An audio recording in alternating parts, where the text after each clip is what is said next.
El misterio del Valle de Boscombe. Estábamos tomando el desayuno una mañana mi mujer y yo cuando la doncella me entregó un telegrama. Era de Sherlock Holmes y decía lo siguiente: ¿Tiene un par de días libres? Acabo de recibir un telegrama del oeste de Inglaterra vinculado con la tragedia del Valle de Boscombe. Me encantaría que viniera conmigo. Tiempo y panorama perfectos. Salgo de Paddington a las 11:15. ¿Qué dices, querido?, me preguntó mi mujer mirándome. ¿Irás? Realmente no sé qué decir. Mi lista de pacientes es bastante extensa. Si es por eso, Anstruther puede reemplazarte. Últimamente te noto un poco pálido. Me parece que un cambio de aire te haría bien. Además, siempre te han interesado los casos del señor Sherlock Holmes. Sería un ingrato si dijera lo contrario, cuando veo todo lo que he aprendido con ellos. Pero si tengo que ir, debo hacer la valija enseguida, pues solo dispongo de media hora. Mi experiencia de la vida en el campamento de Afganistán tuvo por lo menos la consecuencia de convertirme en un viajero dispuesto a partir al instante. Necesitaba pocas cosas y sencillas, de modo que en menos tiempo del calculado me encontraba ya en un coche con mi valija, caminando la estación de Paddington. Sherlock Holmes se paseaba de un lado a otro por el andén y su cuerpo parecía aún más alto y enjuto a causa de su larga capa de viajero y su ajustada gorra de paño. «Ha sido muy amable en venir, Watson. Para mí representa una diferencia notable tener a alguien en quien confiar. Las informaciones de las personas que viven en el lugar del hecho siempre resultan de escaso valor o están influidas por consideraciones personales. Ubíquese en el compartimento del rincón mientras voy a sacar los boletos». Estábamos los dos solos, pero Holmes ocupó casi por entero el coche con una pila de periódicos. Uno a uno fue leyéndolos detenidamente, tomando de tanto en tanto apuntes y reflexionando sobre algunos detalles hasta que dejamos atrás la estación de Reading. De pronto hizo un bollo con todos ellos y lo depositó en el portaequipajes. «¿Oyó hablar algo del caso?», me preguntó. «Ni una palabra. Hace días que no leo un diario». «La prensa londinense no ha dado un relato completo. Acabo de echar un vistazo a los periódicos más recientes a fin de conocer los detalles. Por lo que colijo, parece ser uno de esos casos sencillos que resultan extremadamente difíciles». Eso suena un tanto paradójico. Pero es profundamente cierto. Casi siempre lo singular constituye una clave. Cuanto más insignificante y vulgar es un delito, tanto más difícil es resolverlo. Sin embargo, en el caso actual, parece que existen evidencias muy serias en contra del hijo de la persona asesinada. ¿Se trata de un asesinato, entonces? Por lo menos así se conjetura. No doy nada por sentado hasta que haya tenido la oportunidad de examinar personalmente el asunto. Se lo explicaré en pocas palabras según los datos que poseo. El Valle de Boscombe es una zona campestre, no muy distante de Ross, en el Hertfordshire. El principal terrateniente es un tal John Turner, que ganó dinero en Australia y regresó hace algunos años. Una de las granjas de su propiedad, la de Hatherley, la arrendaba al señor Charles McCarthy, quien también pasó un tiempo en Australia. Los dos se habían conocido en las colonias, por lo que era lógico que, al venir a instalarse aquí, vivieran lo más cerca posible uno del otro. A primera vista, el más rico era Turner, por lo que McCarthy pasó a depender de él, aunque según parece, ambos siguieron en pie de perfecta igualdad y se los solía ver juntos con mucha frecuencia. Los dos habían enviudado. McCarthy tenía un hijo, un muchacho de 18 años, y Turner tiene una hija única de la misma edad. Parece que los dos hombres evitaban el trato de las familias inglesas de la zona y llevaban una vida retirada. Si bien los dos McCarthy eran aficionados al deporte, viéndoseles a menudo en las carreras de caballos de la vecindad. McCarthy tenía dos criados, un hombre y una muchacha. Turner poseía abundante servidumbre, por lo menos una media docena de personas. Eso es cuanto he podido sacar de las dos familias. Ahora veamos los hechos. El 3 de junio, o sea, el lunes pasado, McCarthy salió de su casa de Hatherley a eso de las 3 de la tarde y se dirigió a la laguna de Boscombe, un pequeño lago formado por las aguas que se desbordan del arroyo que recorre el valle. Había salido por la mañana con su criado y díjole que debía darse prisa, pues estaba citado a las 3 para una entrevista importante. De esa cita no regresó con vida. Desde la granja de Hatherley hasta la laguna de Boscombe hay un cuarto de milla y 2 personas lo vieron pasar por ese camino. Una de ellas es una anciana, cuyo nombre no se menciona, y la otra, William Crowder, guarda de casa al servicio del señor Turner. Los dos declararon que el señor McCarthy caminaba solo. El guarda agrega que, minutos después de haber visto pasar a McCarthy, notó que su hijo, James McCarthy, se dirigía en la misma dirección, con una escopeta bajo el brazo. Según Crowder, el padre estaba al alcance de la vista y el hijo lo seguía. No pensó más en el asunto hasta que oyó, por la noche, la tragedia que había ocurrido. Inclusive hubo quienes vieron al padre y el hijo después que el guarda de casa los perdió de vista. La laguna de Boscombe está rodeada por una espesa foresta, con una franja de pasto y juncos en la orilla. Una niña de 14 años, llamada Patience Moran, hija del cuidador de la finca de Boscombe, se encontraba en uno de los bosques recogiendo flores. De acuerdo con su declaración, mientras se hallaba en ese lugar, vio al señor McCarthy y a su hijo al borde del bosque, junto al lago, y que los dos, según le pareció, estaban disputando violentamente. Por lo que pudo oír, el señor McCarthy usaba un lenguaje muy rudo con el hijo, y la niña vio a este último levantar la mano como si fuera a pegar al padre. Se asustó tanto que salió huyendo hacia su casa para contarle a su madre que había dejado a los 2 McCarthy riñendo cerca de la laguna y que temía que fueran a pelearse. No bien acabó de decir estas palabras cuando apareció el joven McCarthy y dijo que había encontrado muerto a su padre en el bosque y pedía ayuda al señor Moran, cuidador del pabellón de la finca. Estaba muy nervioso y no tenía la escopeta ni el sombrero. En la mano y en la manga derecha se veían manchas de sangre fresca. Partieron con él y hallaron el cadáver tendido en el pasto cerca de la laguna. La cabeza había sido golpeada repetidas veces con un arma pesada y sin filo. Las heridas bien podían haber sido causadas con la culeta de la escopeta del hijo, y ésta fue hallada sobre el pasto a pocos pasos del cadáver. Dadas esas circunstancias, se detuvo inmediatamente al joven, y como la investigación practicada el martes se dio el veredicto de asesinato voluntario, el miércoles debió comparecer ante los magistrados de Ross, quienes transfirieron el caso a los tribunales para ser tratados en la próxima sesión. Estos son los hechos principales tal cual fueron expuestos ante las autoridades que intervienen en causas por asesinato. Difícilmente podría imaginarme yo un caso más complicado, observé. Nunca una prueba circunstancial apunta en forma tan directa a un criminal como en este. La prueba circunstancial es algo muy engañoso, contestó Holmes pensativo. Puede que señale directamente a una cosa, pero si usted apunta hacia otra dirección, encontrará lo mismo, algo muy distinto. Hay que admitir, sin embargo, que el caso parece en extremo peligroso para el joven y es muy posible que de veras sea culpable. Hay algunas personas en la zona, entre ellas la señorita Turner, hija del terrateniente vecino, que creen en su inocencia y han llamado a Lestrade para que investigue el caso en su interés. Lestrade no ha podido resolverlo todavía, y esta es la razón por la que 2 caballeros de edad mediana viajan ahora en dirección oeste a 50 millas por hora en lugar de estar dirigiendo tranquilamente el desayuno en sus respectivas casas. Los hechos son tan evidentes que la solución del caso le reportará poca fama a usted, le dije. No hay nada más engañador que un hecho evidente, me contestó riendo. Además, tal vez tengamos la oportunidad de ver otros hechos evidentes que no le habrán resultado así al señor Lestrade. De sobra me conoce usted para creer que alardeo cuando digo que confirmaré o destruiré su teoría, valiéndome de medios que él es totalmente incapaz de emplear e inclusive de comprender. Para citar el primer ejemplo que tengo a mano, percibo con claridad que la ventana de su dormitorio, Watson, está a su derecha, y me pregunto si Lestrade se habrá dado cuenta de algo tan evidente como eso. ¿Cómo diablos? Mi querido amigo, lo conozco usted bien. Sé la pulcritud militar que lo caracteriza.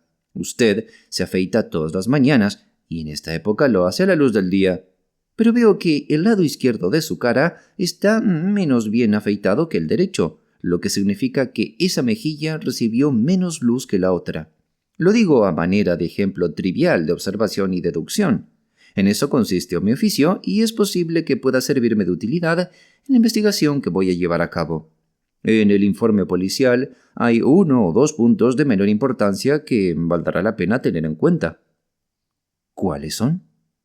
Parece que el arresto del muchacho no se produjo enseguida, sino después de haber regresado a la granja de Hatherley. Cuando el inspector le informó que estaba detenido, manifestó que la noticia no lo sorprendía y que en realidad era lo que se merecía. Esta declaración produjo el efecto natural de alejar cualquier duda en los miembros del jurado. «Eso fue una confesión», exclamé. «No, porque a continuación siguió una protesta de inocencia». La observación, por lo menos, fue sospechosa, pues remataba toda una serie de sucesos condenatorios.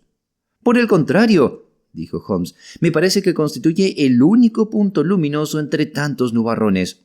Por inocente que sea el joven, no creo que haya sido tan imbécil de no ver que las circunstancias se tornaban cada vez más adversas para él. De haberse mostrado sorprendido cuando lo detuvieron, o fingido indignación, tal actitud lo habría convertido en altamente sospechoso, pues su sorpresa o ira no habrían resultado naturales bajo esas circunstancias y hasta podrían haber sido la mejor actitud a tomar por parte de un hombre tan calculador. Su franco modo de proceder ante el evento sería una señal de su inocencia o de su firmeza y dominio de sí propio.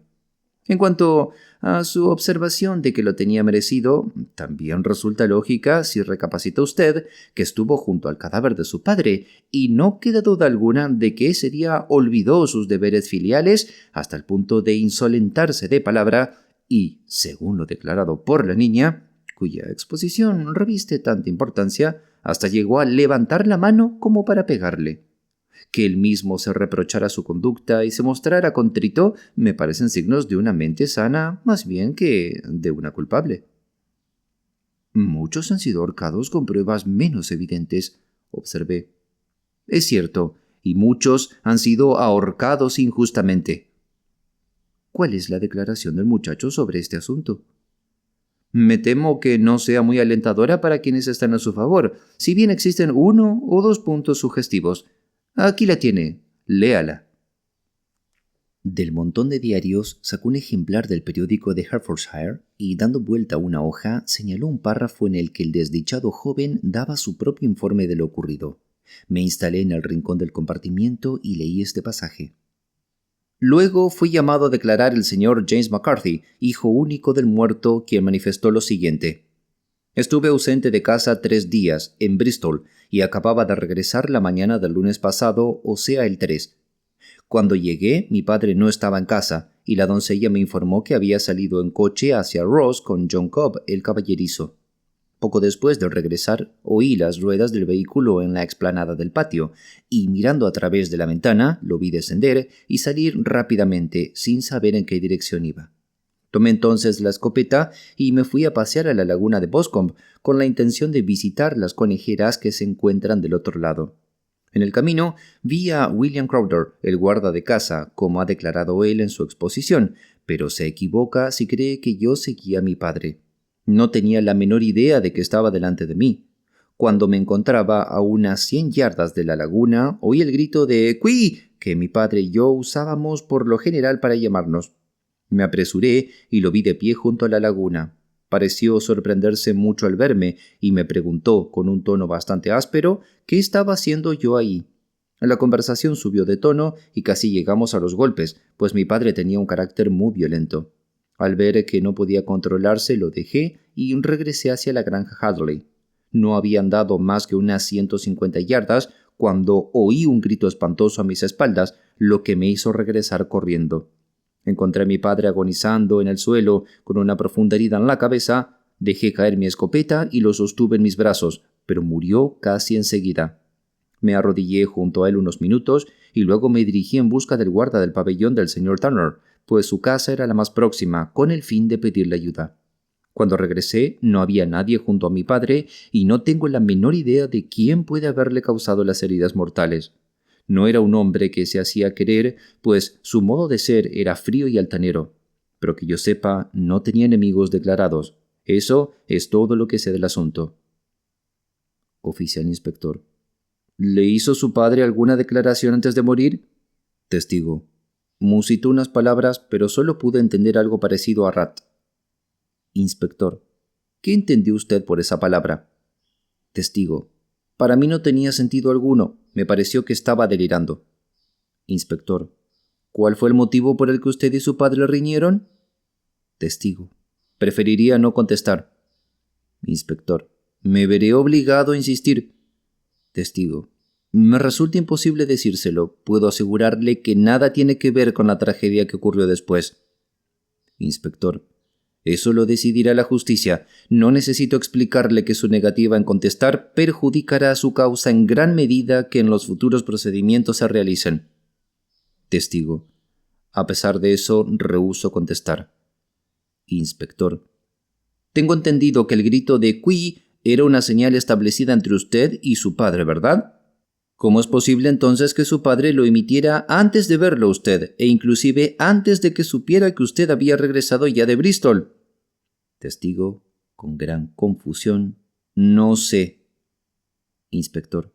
¿No notó usted nada que le hiciera entrar en sospechas cuando regresó al oír el grito y encontrar a su padre mortalmente herido? Testigo. Nada concreto. Inspector. ¿Qué quiere decir con eso? Testigo. Cuando volví hacia donde se encontraba mi padre, estaba tan perturbado y nervioso que lo único en lo que pensé fue en él. Con todo, tengo una vaga sensación de que al regresar corriendo vi una cosa en el suelo, a mi izquierda, algo que me pareció de color gris, una especie de chaqueta o de capa escocesa. Cuando me incorporé junto a mi padre, miré alrededor, pero ya había desaparecido. Inspector. ¿Quiere decir que desapareció antes de que usted corriera en busca de socorro? Testigo. Sí. Inspector. ¿Y no puede decir de qué se trataba? Testigo. No, solo tuve la sensación de que ahí había algo. Inspector. ¿A qué distancia del cadáver? Testigo. Aproximadamente unas 12 yardas.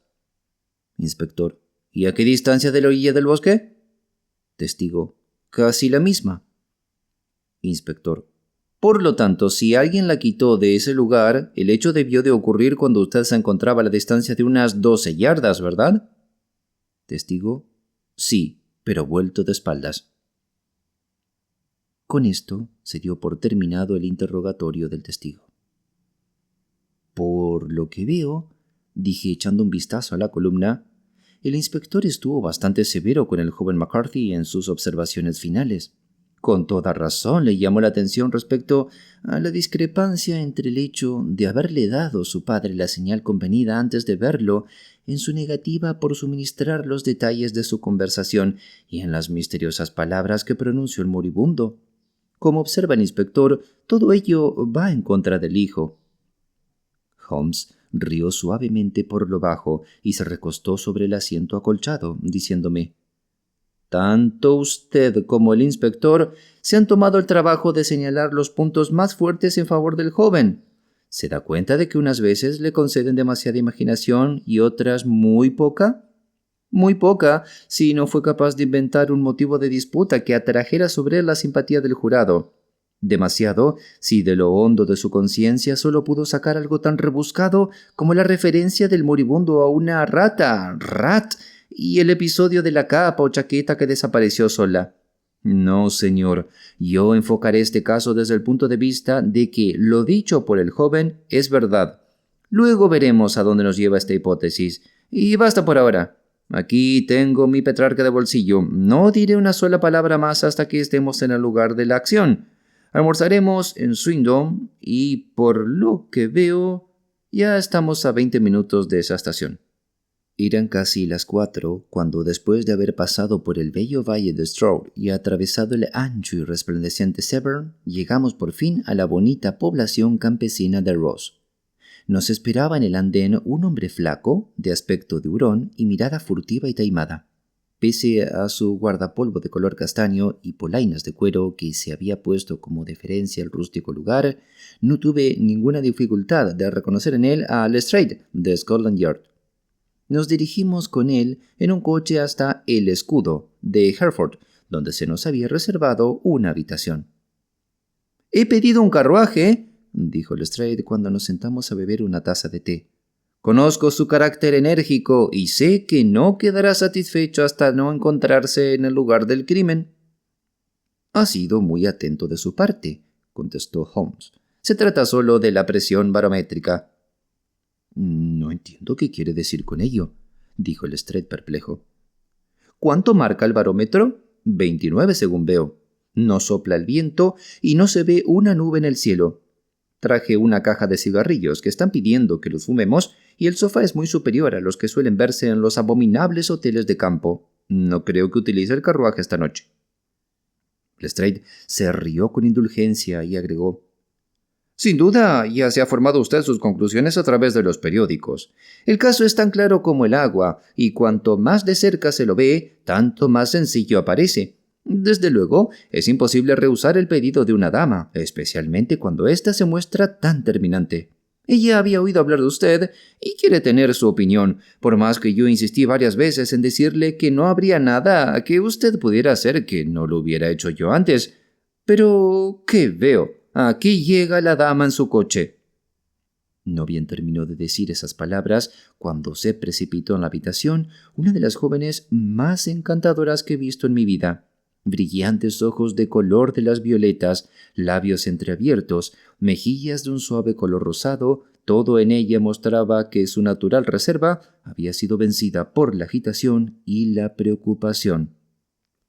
«¡Oh, señor Sherlock Holmes!», exclamó mirándonos a uno y otro hasta que finalmente su intuición femenina dio con mi amigo. «Me siento muy feliz con su llegada. Vine expresamente a decirle que estoy segura de que James no cometió ese crimen. Lo sé, y quiero que usted también comience su investigación con ese convencimiento. No dude de ello.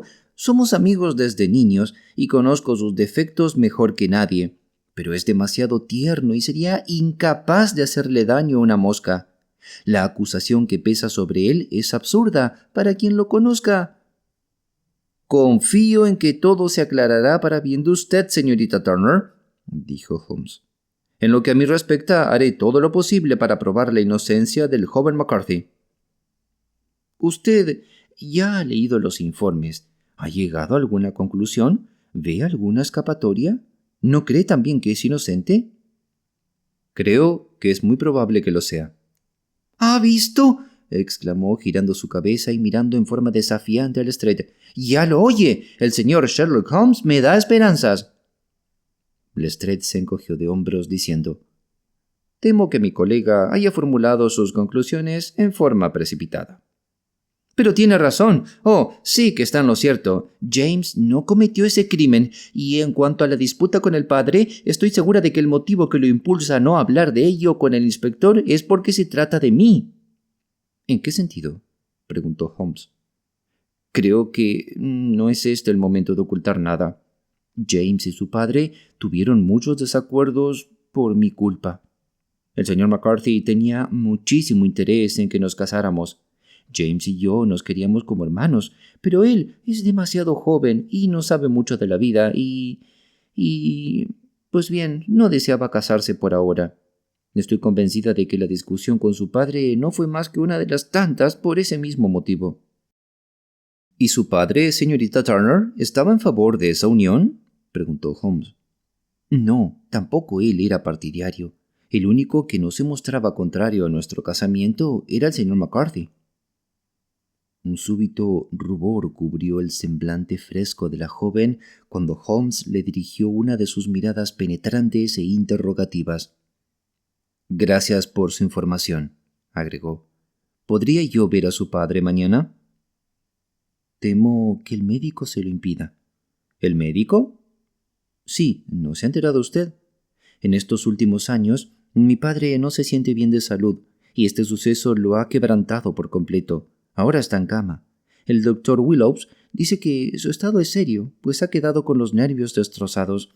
El señor McCarthy era el único hombre de los que conocieron a papá en sus viejos tiempos de Victoria que todavía vivía». «Ah, de Victoria. ¿Es ese un dato importante?». «Sí, en las minas».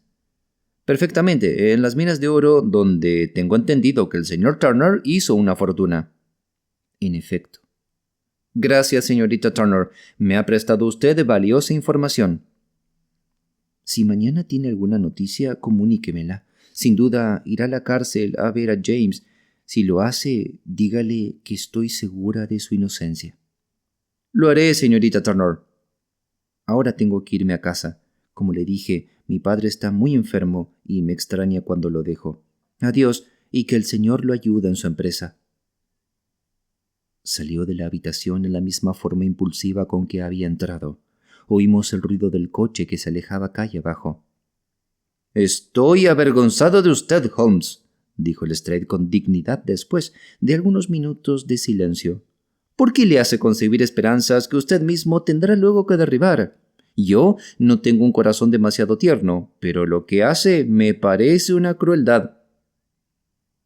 «Creo que ya sé cuál es el camino para poner en libertad a James McCarthy», dijo Holmes. «¿Tiene usted una orden para visitarlo en la prisión?» «Sí, pero solo para usted y para mí». «¿Tenemos aún tiempo de tomar el tren para Hertford y verlo esta noche?» «Más que suficiente». «Vayamos entonces. Watson, temo que para usted el tiempo pasará muy lentamente, pero solo estaré ausente un par de horas». Caminé con ellos hasta la estación y luego me dediqué a pasear por las calles del pueblito y regresé por último al hotel, donde me tendí en el sofá y procuré entretenerme con una novela de intriga. Sin embargo, la endeble trama de mi lectura resultaba insignificante en comparación con el profundo misterio que nos rodeaba. Continuamente pasaba yo de la ficción a la realidad hasta que terminé por arrojarla a un rincón y me puse a recapacitar en los acontecimientos del día. Supongamos que el joven haya dicho la verdad.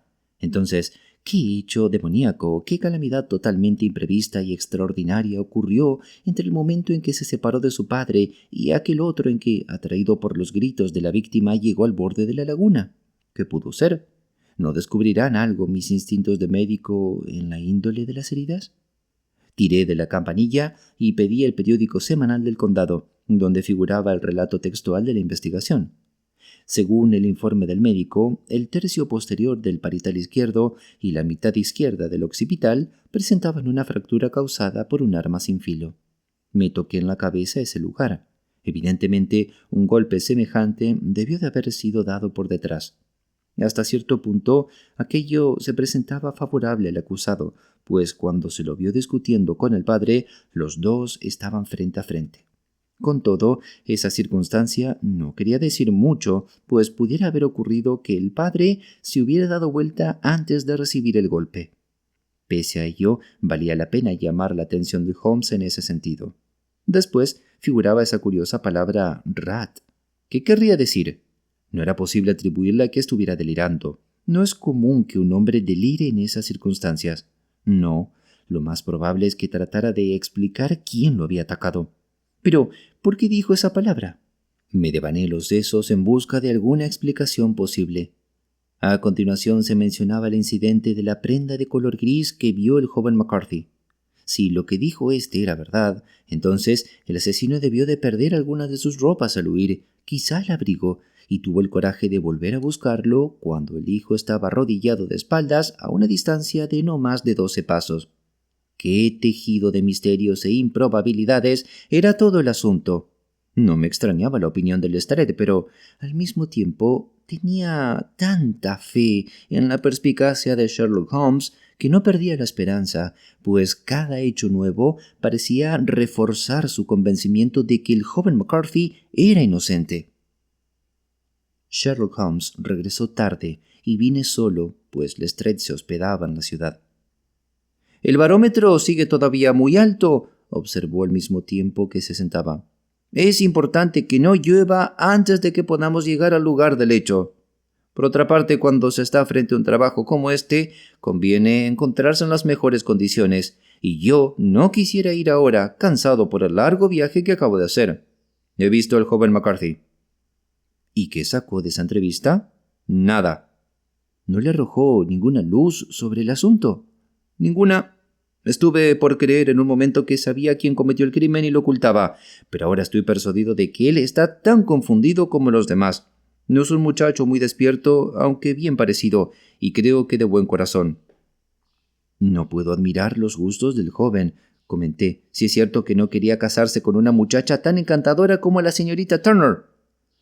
Ah, ahí es donde interviene una historia más bien penosa. El muchacho está locamente enamorado de ella, pero hace unos 2 años, cuando no era casi más que un mocito y antes de volver a encontrarse con ella, pues la señorita Turner estuvo pupila 5 años en un colegio. ¿Qué es lo que hace este idiota sino dejarse atrapar por una camarera de Bristol y casarse con ella en un registro civil? Nadie sabe una palabra del asunto, pero puede imaginarse cómo se siente él por haber cometido esa locura en un momento de arrebato. Y fue un arrebato de esa índole lo que lo impulsó a levantar las manos cuando su padre, en la última entrevista que tuvieron, lo asusó para que se declarase a la señorita Turner. Por otra parte, no dispone de medios para mantenerse y su padre, que en todo sentido era un hombre duro, habría roto del todo con él si hubiese sabido la verdad. Fue con esa camarera con quien pasó en Bristol los últimos 3 días, cosa que ignoraba el padre. Fíjese en ese detalle porque reviste importancia. Sin embargo, el mal ha producido un bien, pues la camarera, al enterarse por los periódicos de que el joven está envuelto seriamente en un lío y es probable que lo ahorquen, ha roto definitivamente diciéndole que tiene ya un marido en los astilleros de las Bermudas, de modo que no existe entre ellos vínculo alguno. Me parece que esta pequeña noticia ha servido de consuelo al joven McCarthy por todo lo que ha sufrido. Pero, si es inocente, ¿quién ha cometido el crimen? Ah, ¿quién? Quiero llamar muy especialmente su atención sobre 2 puntos. El primero es que el hombre asesinado tenía una cita con alguien en la laguna, y este alguien no podía ser su hijo, porque el muchacho estaba lejos y el padre ignoraba cuándo volvería. El segundo es que la víctima oyó el grito de «¡Qui!» antes de saber que su hijo había vuelto. Estos son los 2 puntos sobre los que depende el caso. Hablemos ahora de George Meredith, si le parece bien, y dejemos para mañana todos los hechos de menor importancia. Tal cual lo había pronosticado Holmes, no llovió, y el día amaneció brillante y despejado. A las 9 nos vino a buscar Lestrade con el coche y partimos hacia la granja Hatherley y la laguna de Boscombe. «¿Hay noticias serias esta mañana?», observó Lestrade. «Se dice que el señor Turner está tan enfermo que se desespera de salvar su vida». «Presumo que es un hombre de edad avanzada, ¿verdad?», preguntó Holmes. «De unos 60 años, pero su organismo se debilitó cuando vivió en el extranjero. De un tiempo a esta parte su salud ha decaído. Este asunto ha tenido un pésimo efecto sobre él. Era un viejo amigo de McCarthy y hasta puedo agregar, Turner ayudó muchísimo a McCarthy, pues tengo entendido que le dio la granja Hatherley libre de rentas». «¿De veras? ¡Qué interesante!», dijo Holmes. «Oh, sí, lo ayudó de 100 maneras distintas. Todo el mundo habla aquí de lo bueno que era con él». «¿Y no le parece a usted un poco raro que este McCarthy, que poseía tan poco y estaba tan obligado con Turner, persistiese en casar a su hijo con la hija de Turner, la cual, como es de suponer, heredará la propiedad? ¿Cómo es posible que planteara las cosas de modo que el hijo se declarara a la joven y lo demás siguiera su curso? El hecho resulta aún más extraño por cuanto sabemos que el mismo Turner se oponía a esa idea. En ese sentido, la hija nos ha ilustrado bastante. ¿No deduce nada de todo ello?». «Llegamos ya a las deducciones y las inferencias», dijo Lestrade guiñándome el ojo. «Bastante trabajo me causa afrontar los hechos sin necesidad de ir en pos de teorías y fantasías». «Tiene razón», dijo Holmes con fingida seriedad. «Bastante trabajo le dan a usted los hechos». «De cualquier manera tengo uno que, según parece, a usted le cuesta mucho encontrar», contestó Lestrade aclarado. «¿Y es?» «Que el señor McCarthy, padre, fue asesinado por el señor McCarthy, hijo, y todas las teorías en contrario no son más que fantasías de un lunático». «Pues, verá usted, la luna brilla más que la niebla», dijo Holmes riéndose. «Pero, si no me equivoco, eso que está a la izquierda es la granja Hatherley». Efectivamente.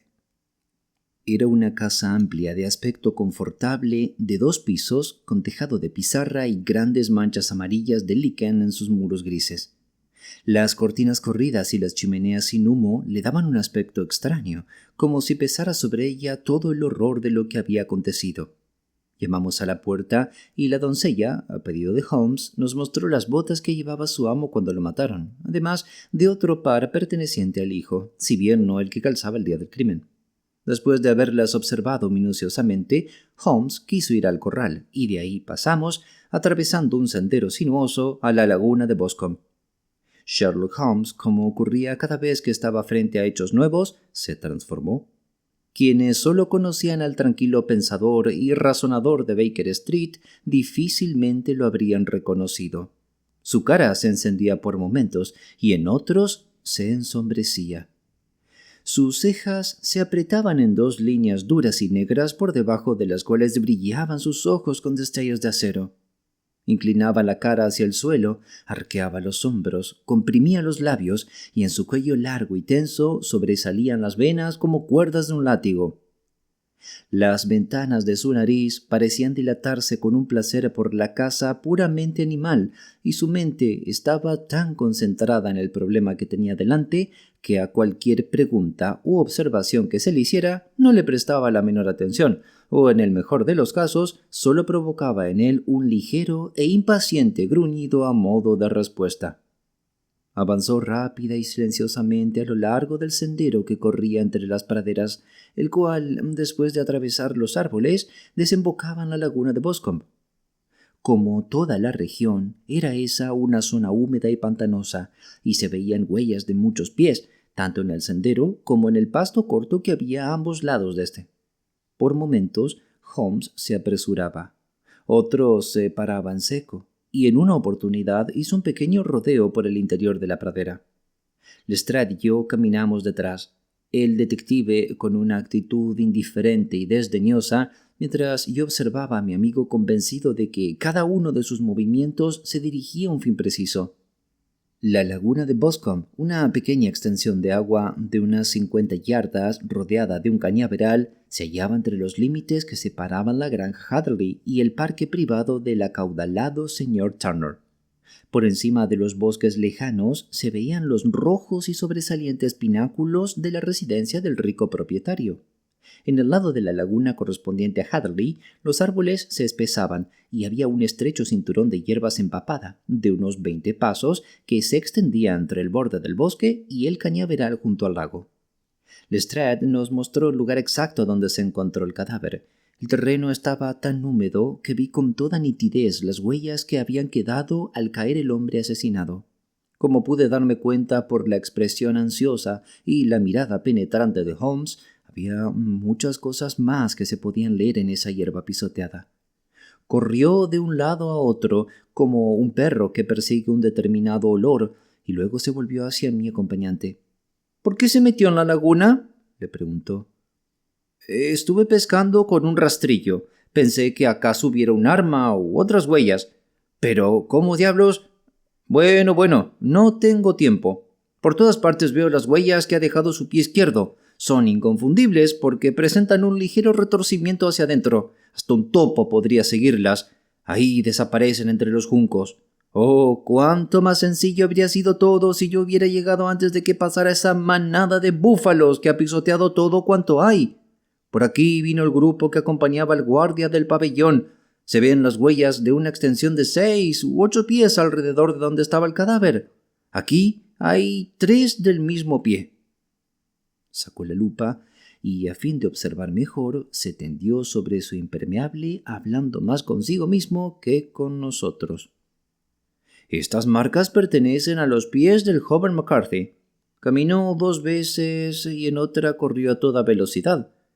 Se nota porque han quedado bien impresas las huellas de las suelas y apenas se ven las de los tacones. Esto da fe de su declaración. Corrió al ver a su padre en el suelo. Aquí se ven las pisadas del padre cuando se paseaba de un lado a otro. ¿Y esto qué es entonces? Es la culata de la escopeta cuando el hijo estaba de pie escuchando. ¿Y esto? ¡Ajá! ¿Qué vemos aquí? Huellas de alguien que caminaba en puntas de pie. Pero las botas no son nada comunes. Tienen la puntera cuadrada. Vienen, van, vuelven otra vez. Por supuesto, era para buscar la capa. Ahora bien, ¿de dónde vienen?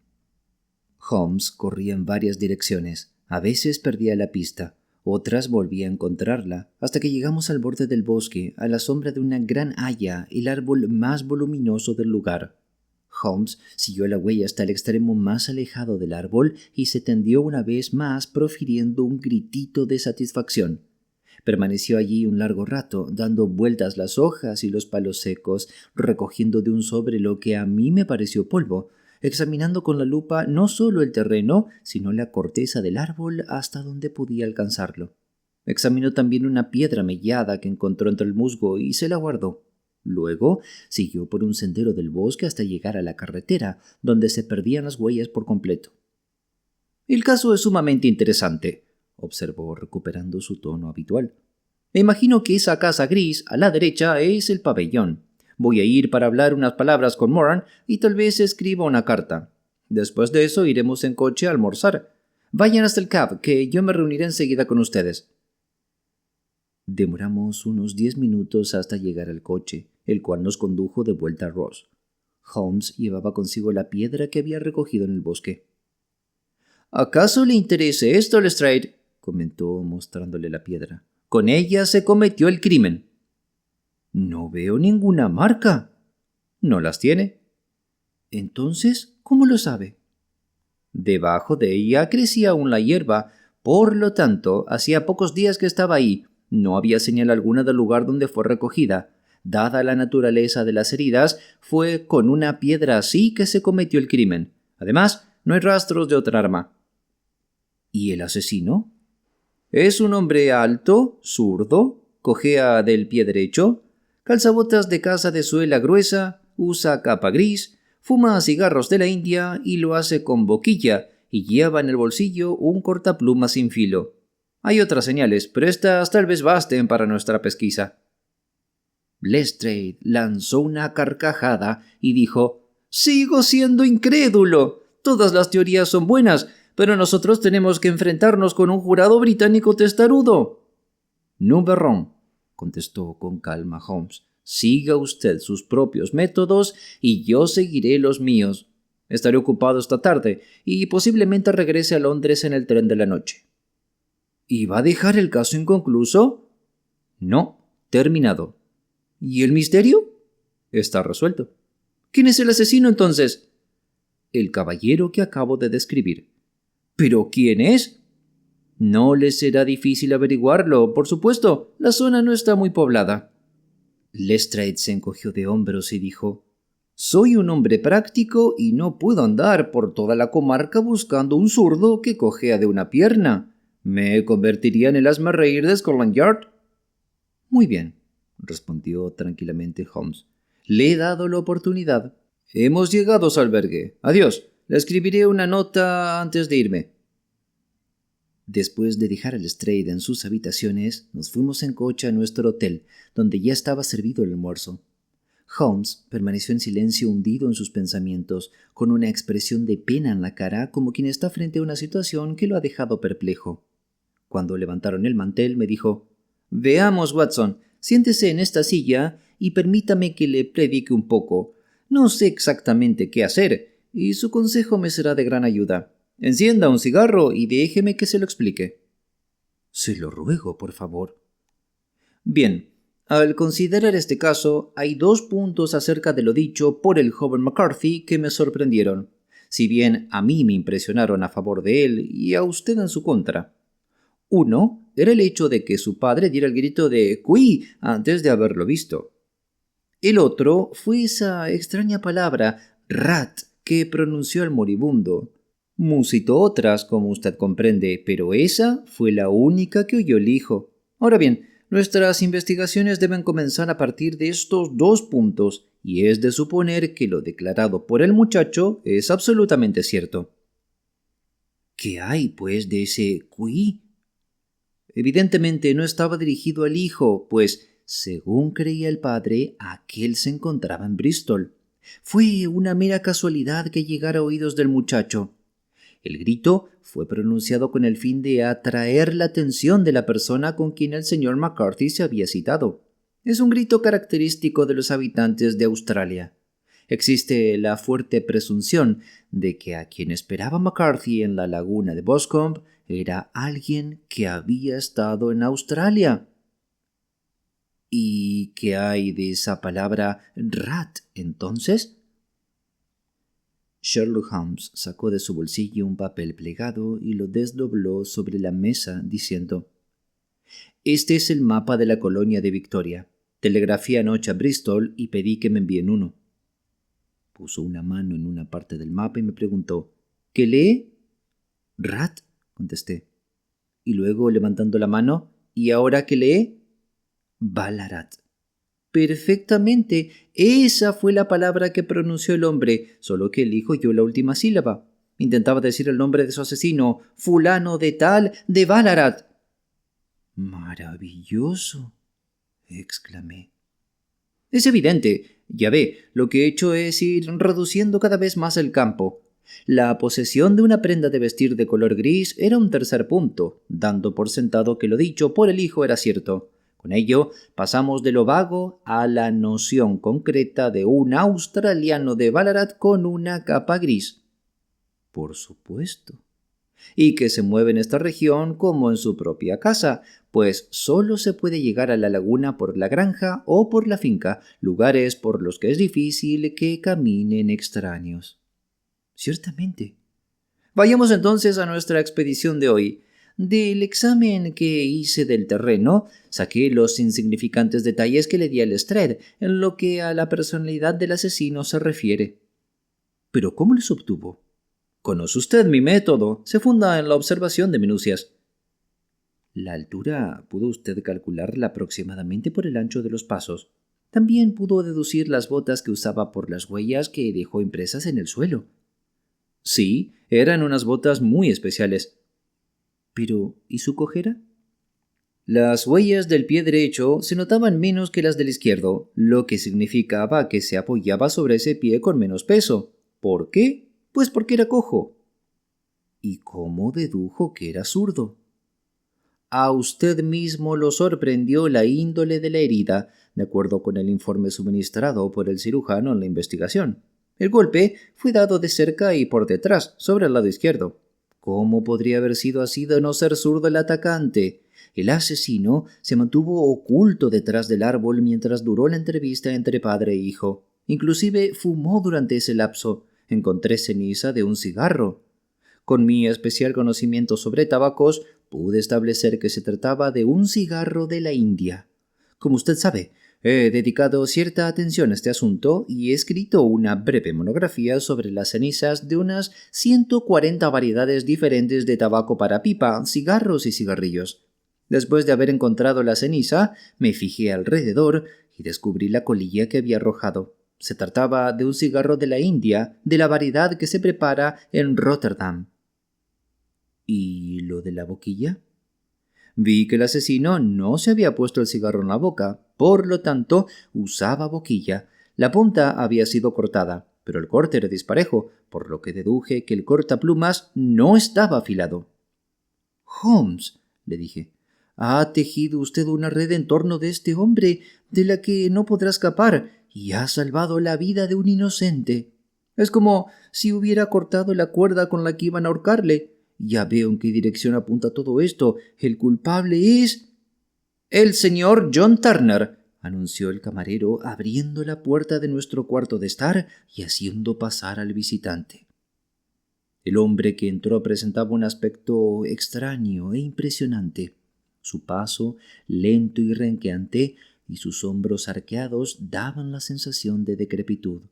Sin embargo, las líneas de la cara, profundas y duras, y sus enormes miembros denotaban que poseía una fortaleza poco común, tanto en lo físico como en su carácter. La barba enmarañada, la cabellera canosa y las cejas abundantes le daban un aspecto de dignidad y fuerza, pero la cara era de un blanco ceniciento, mientras que los labios y los ángulos de las ventanas de su nariz adquirían un tono azulado. A simple vista me di cuenta de que el hombre estaba atacado por una enfermedad crónica y mortal. «Por favor, siéntese en el sofá», dijo gentilmente Holmes. «¿Recibió mi nota?» Sí, me la trajo el guarda del pabellón. Me decía usted que quería verme aquí para evitar el escándalo. Supuse que daría que hablar a la gente si yo iba a su casa. ¿Para qué desea verme? Miró a mi compañero con una expresión de desesperanza en sus ojos fatigados, como si su pregunta ya estuviese contestada. Sí, dijo Holmes, respondiendo más la mirada que las palabras. Así es. Sé todo lo que se refiere a McCarthy.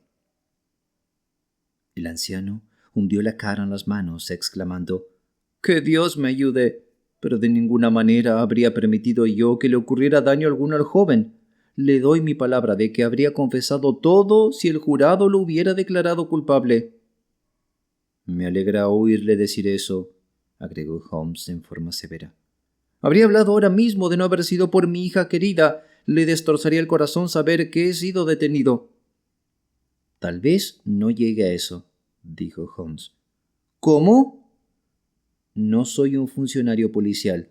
Entiendo que fue su hija quien requirió mi presencia en este lugar y actuó según sus intereses.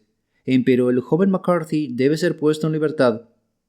«Soy un moribundo», dijo el anciano Turner. «Durante años he sufrido de diabetes. Mi médico dice que a lo sumo viviré un mes más, pero preferiría morir bajo mi propio techo antes que en la cárcel». Holmes se incorporó y se sentó a la mesa con la pluma en la mano y un rollo de papeles delante. «Cuéntenos la verdad», dijo. «Yo anotaré los hechos. Usted firmará y Watson, aquí presente, actuará de testigo. En último caso, mostraré su confesión para salvar al joven McCarthy. Le prometo que no haré uso de ella a menos que sea absolutamente necesario». «De acuerdo», dijo el anciano.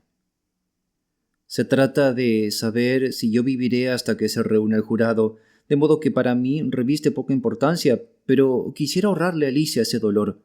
Ahora voy a aclararle todo. Me llevó mucho tiempo llevarlo a cabo, pero no necesitaré tanto para contarlo. Usted no conoció al muerto, a ese McCarthy. Era la personificación del demonio, se lo aseguro. Dios lo libre de caer bajo las garras de un hombre como él. Me tuvo bajo su poder en estos últimos 20 años y arruinó mi vida. Le diré primero cómo caí bajo sus garras. Ocurrió en los primeros años de la década 1860-1870 en las excavaciones mineras. Entonces era yo joven inquiete y de sangre ardiente, dispuesto a cualquier cosa. Caí en malas compañías, me dediqué a la bebida, no tuve suerte con los reclamos que efectué en las minas, me largué al monte y en una palabra me convertí en lo que usted llamaría un salteador de caminos. Conmigo había 5 más, y llevábamos una vida libre y salvaje, asaltando de tanto en tanto una granja de ovejas o deteniendo los vagones que iban a las minas. Tomé el nombre de Jack de Ballarat y todavía se acuerdan en la colonia de la banda de Ballarat. Un día nos enteramos que venía de Melbourne a Ballarat un convoy cargado de oro y nos mantuvimos al acecho para atacarlo. La escolta estaba integrada por 6 hombres a caballo y como nosotros también éramos 6, estábamos en igualdad de condiciones. A la primera descarga derribamos a 4, si bien murieron 3 de nosotros antes de apoderarnos del botín. Coloqué la boca de mi pistola en la cabeza del hombre que conducía el vagón, que era ese mismo McCarthy. Ojalá hubiera disparado contra él en ese momento. Le perdoné la vida, pero vi cómo clavaba sus ojos perversos en mi cara como queriendo recordar cada uno de mis rasgos. Huimos con el oro, nos convertimos en hombres ricos y regresamos a Inglaterra sin despertar sospechas. Cuando llegamos, me despedí de mis viejos compinches y decidí llevar una vida tranquila y respetable. Compré esta propiedad, que por casualidad estaba en venta, y me dediqué a hacer algunas buenas obras con mi dinero, a modo de reparación por el modo con que lo había obtenido. Me casé, y aunque mi mujer murió joven, me dejó a mi querida y pequeña Alicia. Cuando era un bebé, su manecita parecía señalarme el camino recto que debía seguir, como nada hasta ese momento me lo había indicado. En una palabra, di vuelta a la hoja y procuré rehacer mi pasado. Todo marchaba bien hasta que McCarthy puso sus garras sobre mí. Había ido a la ciudad para arreglar una operación monetaria cuando lo encontré en Regent Street, vestido y calzado miserablemente. «Aquí nos tienes, Jack», me dijo, tocándome el brazo. «Seremos como de tu familia. Somos dos, mi hijo y yo, y puedes mantenernos. De lo contrario, Inglaterra es un hermoso país, respetuoso de la ley, y siempre hay un vigilante al alcance de la voz». Así fue como vinieron a esta zona y no hubo medios para sacármelos de encima. Desde entonces vivieron en mis mejores tierras sin pagar arrendamiento. Ya no hubo descanso, ni paz, ni olvido para mí. Hacia cualquier parte que fuera, ahí estaba su cara astuta y su falsa risa. Las cosas empeoraron cuando Alicia creció, pues se dio cuenta de que yo tenía más miedo de que ella conociera mi pasado que la policía. Debía entregarle todo lo que me pedía sin discutir, tierras, dinero, casas, hasta que por último me pidió algo que no podía concederle. Me pidió a Alicia. El hijo de él, al igual que mi hija, habían crecido, y como sabían que mi salud era débil, le pareció un golpe espléndido que el muchacho entrara en posesión de toda la propiedad, pero en ese sentido me mantuve firme.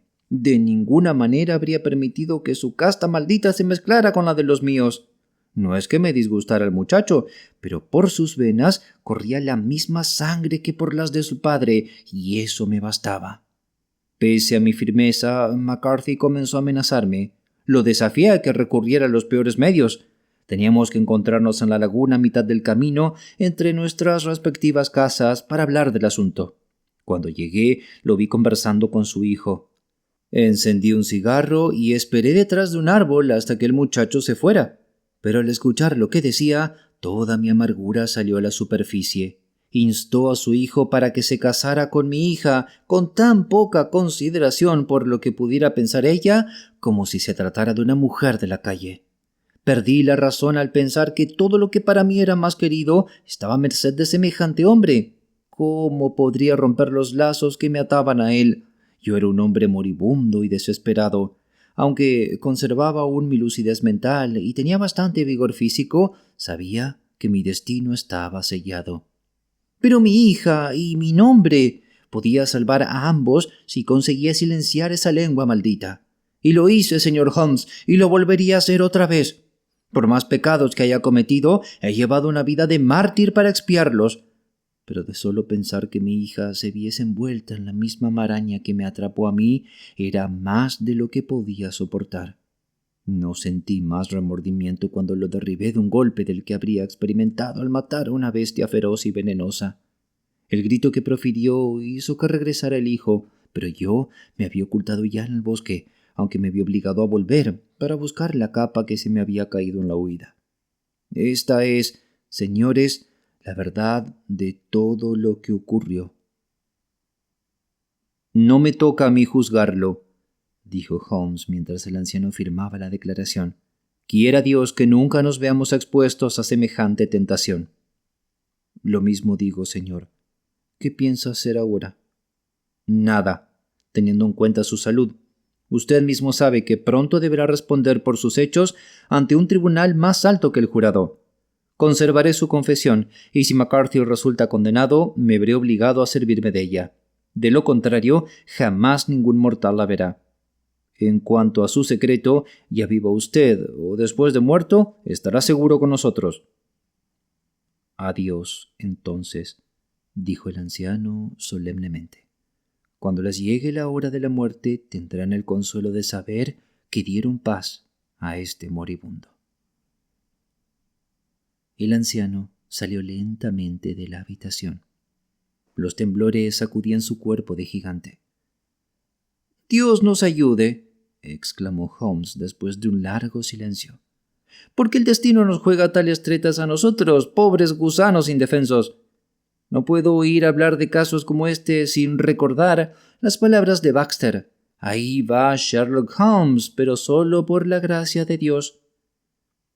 El jurado absolvió a James McCarthy basándose en las objeciones que Holmes sometió a consideración del abogado defensor.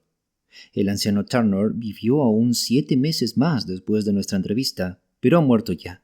y es casi seguro de que el hijo y la hija de los principales personajes de esta historia vivan juntos y felices, ignorantes de la negra nube que ensombrece su pasado.